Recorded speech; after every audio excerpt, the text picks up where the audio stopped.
Hello, everyone. Welcome to OSAC's mini training on the Oregon Opportunity Grant and using it in the OSAC Partner Portal. I'm Ann Shearer, State Grants Administrator, and Kyra King will be joining me today.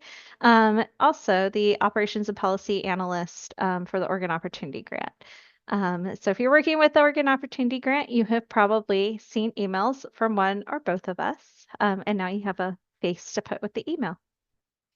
So we'll kick off by talking about looking up eligible students and how you can use Partner Portal to look up, find eligible students or why students aren't eligible for the Oregon Opportunity Grant. So there's two on-demand OOG lists that you can access in the Partner Portal, and we'll look at some screenshots in just a minute. One is the list history that is updated on Mondays. It gives you a history of the student. We kind of take a snapshot every week, just kind of a pause, and this is what they were authorized on Sunday night, and update that every week. So you can see if a student has been authorized, had their authorization revoked, or been dispersed. It updates after disbursement reporting with disbursement information, as well as like remaining eligibility or if we receive a new FAFSA transaction. And we'll dive a little bit more into detail when we have that screenshot so you know what we're talking about. The other kind of view you can use is the authorized awards view, where you can search a student by name or by SSN. You can also upload a list of SSNs to kind of pull a batch of like, are these students authorized or not? But I'm looking for this entire class of students or whatever reason you might have a batch of SSNs that you're looking up. And I'll also show you how to kind of use that feature as well. And that authorized awards also ties into the list history. Both of these functions can be downloaded into Excel spreadsheets so you can further manipulate what you're looking at, sort out for students if you just want to like just find a specific like section of students who are new or who are using transaction 71 or other ways you can filter, sort, or pivot in Excel. So it kind of gives you different ways to manipulate that data and look up and find things or make them importable to your system. So first, looking at the authorized awards, I find this screen's a little bit easier to look at, especially if you're a new financial aid person, trying to look up and find students. Students come in, they're like, hey, I am eligible for OOG. I got an email from OSAC. And you're like, well, it's not on your board. Let me go look in OSAC's partner portal. And so you can put in their SSN here. And then in the SSN field, can you see my mouse pointer? Okay, perfect. And then if you click on the by search criterion and then display results, it will search by that SSN.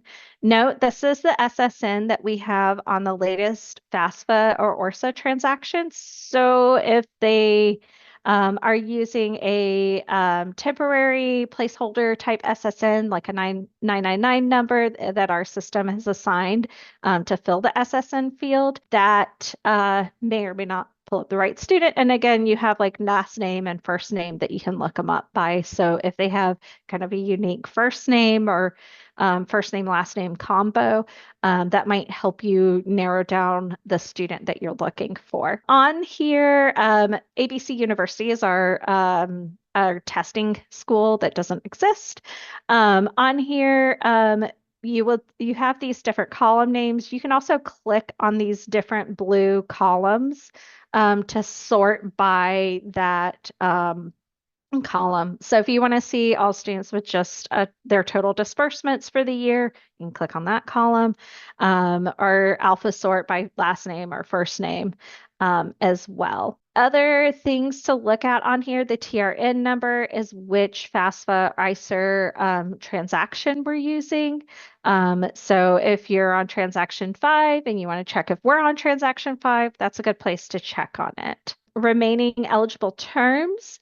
will show if a student has up to at least a full term of eligibility, but we will authorize a student who has one half-time term of eligibility. And we'll look at the list history in a minute and show you how to like know if a student has low remaining eligibility. And lastly, we advise looking at the term authorized amounts and go by that a little bit more than going by the full year, the half-time full year amount, because that will update as the year goes on and give you the authorized amount that matches the dispersed amount.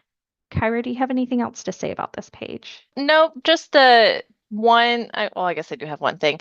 This screen is slightly more responsive than list history. So list history, like Anne said, does update every Monday. However, if we do make an edit mid-week and it is towards someone being authorized, you would see it here. Even on a Thursday, they could just pop up, but you wouldn't see them then in a list history. So if you do ever see some discrepancy between authorized awards and list history, it would be because we have manually changed something and list history hasn't caught up yet. So if you do see any discrepancies, that is why is that authorized awards is a little bit more responsive and that this screen is literally authorized awards. So you won't see anyone who's not eligible. You're only seeing who has money authorized. So our other screen is the for looking up students and their eligibility is the list history screen, which on the authorized screen, this column, click for list history. It's usually like their SSN number that you can click on and see the student's individual list history. So it kind of connects to this screen where you can look up a student by SSN, last name, first name, or OSAC person ID number. That's OSAC's identification number. That's not their SSN, which we may occasionally email you and say, hey, do you know John Doe OSAC ID number 12345? Whatever question we have about OOG that we're not seeing from what information we have that the school might have more information. You can change the academic year, the different list dates. These list dates should usually be a Monday date. Sometimes we have computer issues and the list gets published the next day, but I think the day always stays Monday. Okay, yes. Thank you, Kyra. And then you can also filter by change status or reason codes, which we'll get into in just a second. And similar headings, column names at the top of the list, which you can also click on and sort by. If it's blue, generally it's a link and you can manipulate that data. And just remaining eligible terms and transaction number are good things to look at. And then we also have the reason code and the change status columns added in here.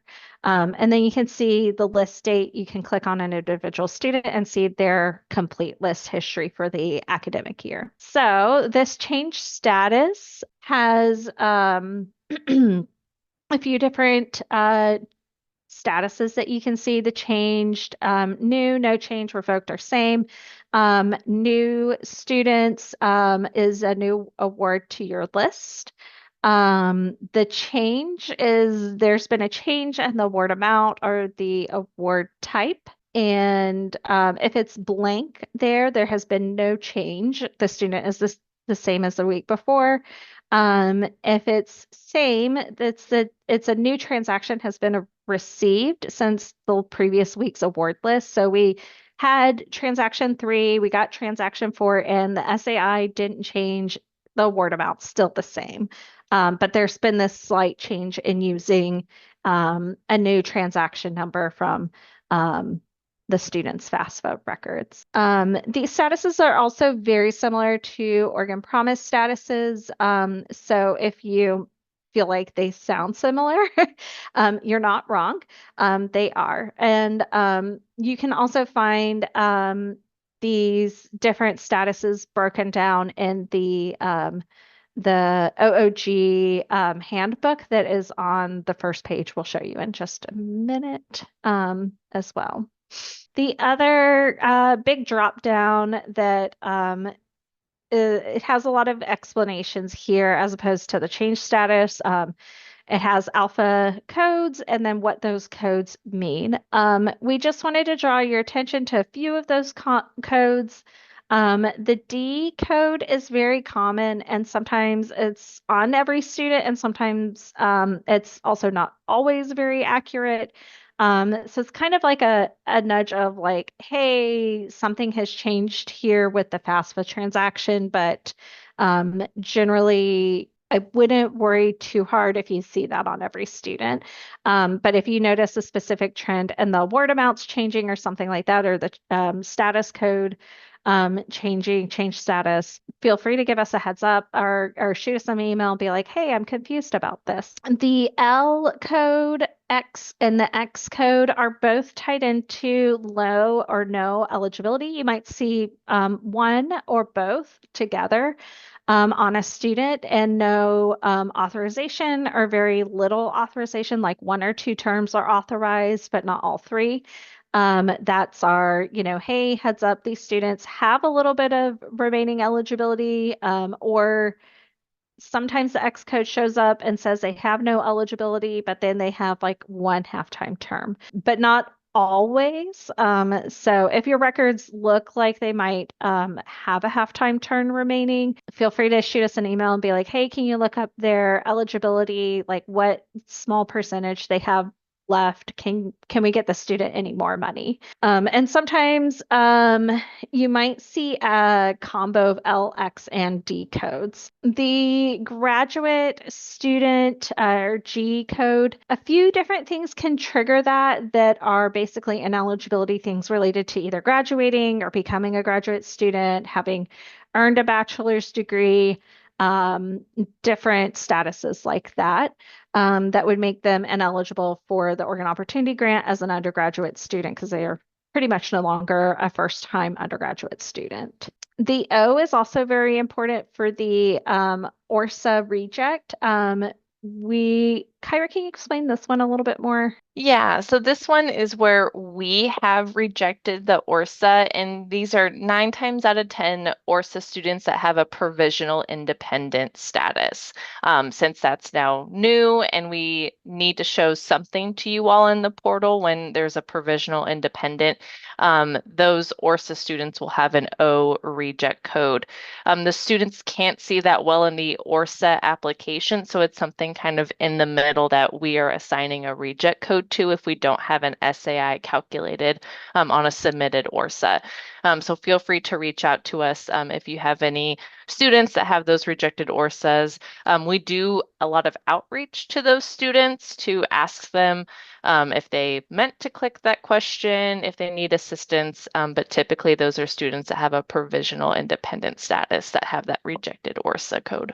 And then the T code that does not qualify for tuition equity for ORSA students, they have to answer yes to all 4 tuition equity questions to be eligible for OOG right now. That is current law for OOG. If you have a student has filed an ORSA and your residency office has determined they're eligible for tuition equity and state resident tuition rate, and so that information is conflicting between what you know and what we're telling you, please give us a call or an email to let us know, hey, we think the student might have made an error here in answering their ORSA questions. And here's why our residency office actually like investigated this and has documentation, so we're good. And then, yeah, if any other codes seem like it's conflicting information, like the non-resident, resident kind of thing, we would love to hear from you. Let us know because schools generally have a little bit more information than we do from admissions or from the transcripts and know a little bit more of what's going on with the student. Then that takes us to OOG reporting, and I'll turn it over to Kyra. Thank you. So reporting OOG, as we all know, there are a few different reporting periods depending on if you're a quarter or semester, you're reporting between 3 or 4 times in the year. We'll have the dates posted for 24-25 here shortly, but they are typically the same time frame towards the end of each term, and then there's a year-end reconciliation period. And reporting periods are usually open 2.5 weeks, depending on the reporting period. Usually fall has about 2.5 weeks, as it's usually the busiest reporting cycle. And it always kind of bumps up towards that weird week prior to Thanksgiving. There is a user guide in the partner portal. We are transitioning to a new system here soon, so we've kind of waited to update a lot of our documentation as we'll probably be in a new system in a year or so. But the guide overall is fairly accurate. And we'll be hosting some trainings when it gets closer to disbursement reporting if you do want to get some more in-depth nitty-gritty about reporting. For OOG, there are a couple ways to report. You can upload a file or you can use kind of the check off screen manually, student per student. Kind of just depends on the size of your institution and what works well for your systems. You have a few tools available for OOG reporting. So there's you can upload a file to compare based on what you've already submitted and what's in the system. At the end, there's some closeout tools to help you feel really confident in the data, to type in the amount and make sure that the amount that you think you've dispersed matches what you've reported to OSAC. There could be some identity issues. If a student is going through a name change or has a different name in your system, but on their FAFSA or ORSA, they have a slightly different name, as that's what we use for our identity issues, our records. The biggest thing for reporting is that the dollar amount matches the enrollment level that you're providing. For OOG, there's only two enrollment levels, full-time, half-time. And for our system, the dollar amount must go along with that enrollment level. So if you have any questions, that's usually 9 times out of 10 what we are looking at for kind of error discrepancies in reporting is that those two values don't match up together. The deadline to pay students is that last day of reporting. So we don't really have, an add drop date, obviously similar to institutions, but it's that for the term you would want to have your disbursements done before reporting closes. You could be, dispersing a student that Friday, submit the report and close. Anything that you want to disperse after the reporting close date has to get authorization via email from OSAC. Typically, we have very tight budgets and we can't approve them all. And we need to look through as to why there's a late disbursement request, how many we receive, and the amount of money that is. And we hope to get those within the first 2 weeks after reporting closes each term. But if you don't get that approval, you cannot pay the student after reporting closes. I think that's all I have for that one on this screen.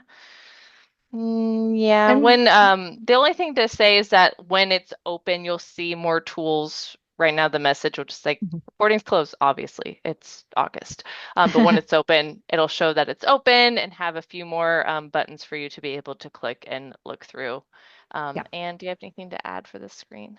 Another big thing is when reporting is open, we OSAC can't make changes, but schools can make changes to the disbursements. So if the authorization is in error, it has to wait until after reporting closes for us to fix it. It like won't let both of us make changes. Only the school or only OSAC can make changes, depending on if reporting is open or closed. And we'll also be probably having a mini training on disbursement reporting for the big programs, OOG, OPG, and maybe Angsta Tribal. Maybe not. We'll see what the demand is for that. Closer to reporting being open, so it's a little bit more fresh in people's brains before they have to submit those reports. And we're also always available to do like one-on-one trainings or like us on like one of us with your whole office trainings on OOG reporting or looking up students or anything. So. Last couple of things. We said this was going to be a mini training. We're keeping it quick. So, a couple other tools that you can use kind of related to OOG. This is a way for you to specify which transaction you want to be synced with, FAFSA ORSA transaction with OSAC. So if you're on transaction 5 and you're like, this SAI is the SAI we're using, we've locked it, we're not changing it, you can submit a request to us with just the student social security number and the transaction number. You can also upload a bulk file if you have a lot of students that you want to lock all on the same transaction. Generally, OSAC uses the latest and greatest transaction that's most recently submitted either by the student or by the school. And boy, don't we all love the students that keep submitting changes to their FAFSAs like week after week, and you have like 20 to review. Yes, I have done the FAFSA subsequent transaction review, and it is not fun. So if you want to stop the shenanigans, as Kyra likes to say, we can lock on the same transaction as the school is using. And this applies not just to Oregon Opportunity Grant, but all OSAC programs. So it's like across the board. Even though it's in OOG, it's applied to all programs. And then the other feature we have,